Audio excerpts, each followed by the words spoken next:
আমার আপনার দয়ার নবী মার নবীকে রহমত শুরু করে রহমাতাল লিল আলামিন করে প্রেরণ করেছিলেন। বলুন সুবহানাল্লাহ।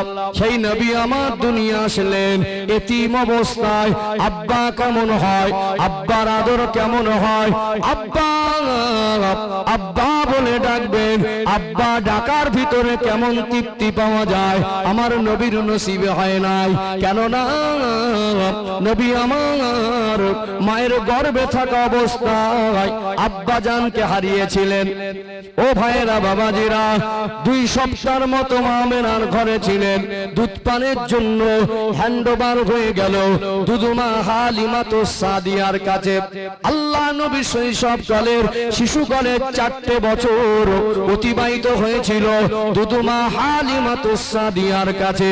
4 বছর পরে নবী আমার পুনরায় মক্কার জমিনে তার গর্ভধারিণী মা হযরত আমেনার কাছে ফিরে এসেছিলেন।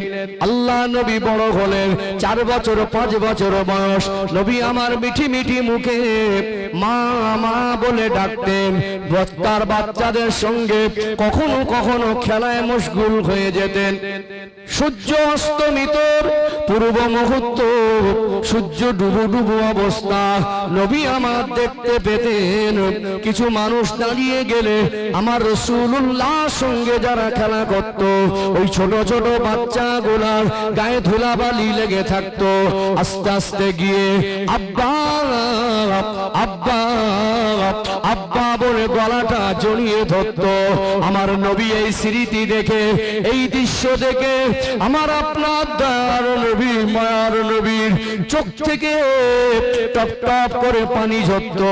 আমার নবীর মনে উদয় হতো, আব্বা বলে কেউ একজন থাকে, আব্বা বলে কেউ একজন হয়। আমার কি দুনিয়া আব্বা বলে কেউ নেই? আমাকে কেন কেউ নিতে আসে না? দুঃখে মনটা ভরে যেত, চোখ দুটা ছলছল করত, কখনো চোখ থেকে পানি ঝরত। সন্ধ্যা হয়ে যেত, ঘরে ফিরে এসে মা আমেনার গলাটা জড়িয়ে ধরতেন, চোখ ভরা পানি। ও আম্মা জান, আমার কি আব্বা বলে কেউ নাই? আমাকে কেন কেউ নিতে যায় না? আমার কেন গায়ে ধুলাবালি কেউ ঝেড়ে দেয় না? মা আমেনা ফরমাতে লাগলেন, আমার সোনার মালিক, আমার কলিজার টুকরা, আমার বাচ্চা যখন 5 বছর প্লাস বয়স ওর আব্বার খোঁজ খবর করত, তখন আমার স্বামী হারা সেই স্মৃতি, দুঃখ, ব্যথা বেদনা সব অন্তরে উদয় হতো। মা আমেনার চোখ থেকে পানি ঝরত। আমার রাসূলুল্লাহর গলা জড়িয়ে ধরে ঠোঁটে মুখে চুমা খেয়ে বলতেন, ও আমার সোনার মালিক, একদিন তোমার আব্বার কাছে নিয়ে যাব। আমার নবী শিশুকালের সময়টা দুঃখের সময় ছিল না। আব্বা কি জিনিস চোখে দেখেনি, বারবার আব্বার খোঁজ করে। মা আমেনা বললেন, একবার আমি বাপের বাড়ি যাব। বিবাহের পর থেকে 6 বছর পার হয়ে গেল, নবীজির মা আমেনা একবারও বাপের বাড়ি যায়নি। বাপের বাড়ি ইয়াসরিফ, আজকে যেটা মদিনা শরীফ বলে জানি, এর আগের নাম ছিল ইয়াসরিফ। যেতে কয়েকদিন সময় লাগতো, 400 কিলোমিটার রাস্তা এভারেজ। শ্বশুর আব্দুল মুত্তালিবের কাছে মা আমেনা চলে গেলেন, আব্বাজান, আমি তো বিবাহের পর থেকে আর বাপের বাড়িতে যাইনি। আপনার এই পোতা সোনার মানিকটা বারবার বিরক্তি করে, আব্বাকে দেখবো, আব্বা কোথায়? ওর আব্বার কবরটা একটু দেখিয়ে আনতাম, আর আমি একটু বাবার বাড়িতে যেতাম। 6 বছর পার হয়ে গেল, যাওয়া হয়নি। শ্বশুর যেহেতু স্বামী মরে যাওয়ার পরে গার্জেনের মতো আব্বার মতো করে দেখভাল করতো। আব্দুল মুত্তালিব কুরাইশ বংশের নেতা, তদানীন্তন সময়ের কাবা শরীফের মতো আল্লি। আমার নবীর মাকে বলেছিলেন, যেতে দিতে পারি, শর্ত আছে। এত দূরের রাস্তা, বাপের বাড়িতে যাবে, কিছুদিন থাকো, কিন্তু আমার এই সোনার মালিক দাদু ভাইটাকে নিয়ে তোমাকে আসতে হবে। হ্যাঁ আব্বাজান, চলে আসবো। আর একা যেতে পারবে না, উম্মে আইমানকে সঙ্গে নিয়ে যাও। শ্বশুরের কাছ থেকে অনুমতি নিলেন। আম্মা জান হযরতে আমেনা চলে গেলেন বাপের বাড়ি। কয়েকদিন অতিক্রম করলেন। আমার নবীর মায়ের কপালটা এমন, নবী আমার নানার বাড়ি গেলেন, গিয়ে খবর পেয়ে গেলেন নবীর নানা যান আব্দুল ওয়াহাব জুহুরি, অর্থাৎ মা আমেনার আব্বা যিনি ছিলেন, তিনি দুনিয়া ছেড়ে বিদায় হয়েছেন।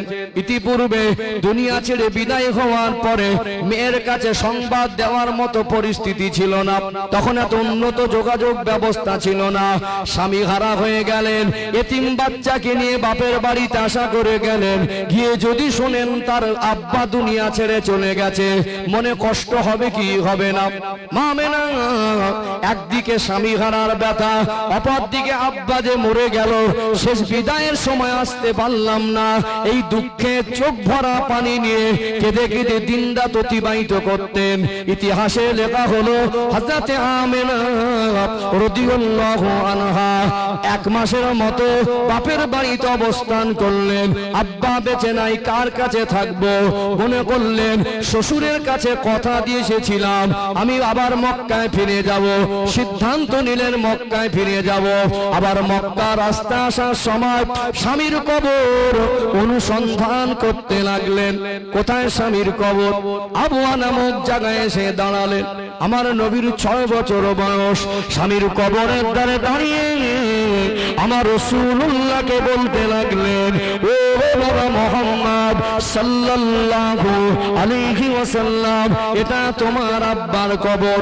তোমার আব্বা দুনিয়াতে নাই, তুমি আব্বাকে দেখবে বলে বিরক্তি করো, এটাই তোমার আব্বার কবর।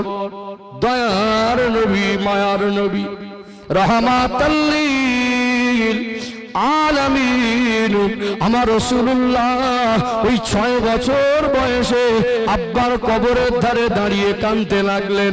আমার রাসূলুল্লাহর নূরের চোখ থেকে টপ টপ করে পানি ঝরে, মধুমাখা কচি মুখের ডাক, আব্বা আব্বা আব্বা বলে চিৎকার মেরে ডাকে। আমার নবী আব্বাকে ডাক দেন, আব্বা একবার ডাকে সাড়া দেন আব্বা। আমার নবীর ওই কচি কান্না মাখা ডাকে মনে হয় গোটা মরুভূমির আকাশ বাতাস পাহাড়টাও স্তব্ধ হয়ে যায়। আমার নবী আব্বা জানের কবর ধরে কাঁদছেন। এমন সময় মা আমেনার বুকের যন্ত্রণা শুরু হয়ে গেল। উম্মে আয়মানকে বললেন পানি দেন, একটু পানি পান করলেন। উম্মে আয়মান পানি পান করানোর পরে হযরতে আমেনা বলছেন, আমার বুকের যন্ত্রণা অধিক পরিমাণে বেড়ে গেছে, মনে হয় আমি বেশিক্ষণ বাঁচব না। ও উম্মে আয়মান, আমি মারা যাওয়ার পরে আমার সোনার মানিককে আমি যদি মারা যাই ওর দাদুর কাছে পৌঁছে দেবে। মা আমেনা জমিনে লুটিয়ে পড়লেন। মা আমেনার নিঃশ্বাসটা বন্ধ হয়ে গেল। উম্মে আয়মান বুঝতে পেরেছেন আমার নবী তিনি নবীর মা আমেনা তিনি দুনিয়াতে নাই, কি ভাষায় আমার নবীকে সান্ত্বনা দেবে? নবী আমার এতক্ষণ আব্বার কবর ধরে কাঁদছিলেন, এবারে মরা মায়ের গলা জড়িয়ে ধরলেন। মা, ও আম্মা জান, আর কোনদিন বিরক্তি করব না মা, চলুন মক্কায় ফিরে যাই। আমার নবীর কপাল, আমার নবীর তকদীর, আমার নবীর নসিব এমন আমার আল্লাহ করেছিলেন। আব্বা জানের কবর দেখতে গিয়ে মায়ের সাথে মাকে ওই জায়গায় হারিয়ে ফেললেন। হযরতে মা আমেনা ওখানে ইন্তেকাল হয়ে গেলেন।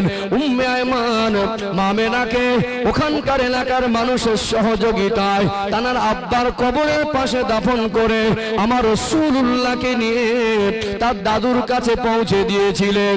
আল্লাহ নবী 6 বছর বয়সে আব্বা মা হারিয়ে দাদুর কাছে চলে গেলেন। দাদু হলেন সাহারা। দাদুর আদরটা আমার নবীর নসিবে বেশি দিন হয় নাই, সেটাও মাত্র 2 বছরের মতো, সেটাও মাত্র 2 বছর। এই 4 বছরে প্রথম 6 বছর বয়সে মাকে হারালেন। প্রথম 4 বছর শৈশবকালের ওটা তো হালিমার ঘরে পার হলো। মা আমেনার কাছে 2 বছর মতো কম বেশি সময় পার করার সুযোগ নবী পেলেন। জন্ম দুঃখিনী মাকে হারিয়ে ফেললেন, গর্ভে থাকা অবস্থা আব্বা জানকে হারালেন। দাদু একটা সাহারা, ছেলেও নেই বৌমাও নেই। পোতাটাকে নবীজির দাদু আব্দুল মুত্তালিব সাহারা হিসাবে দায়িত্ব নিয়েছিলেন।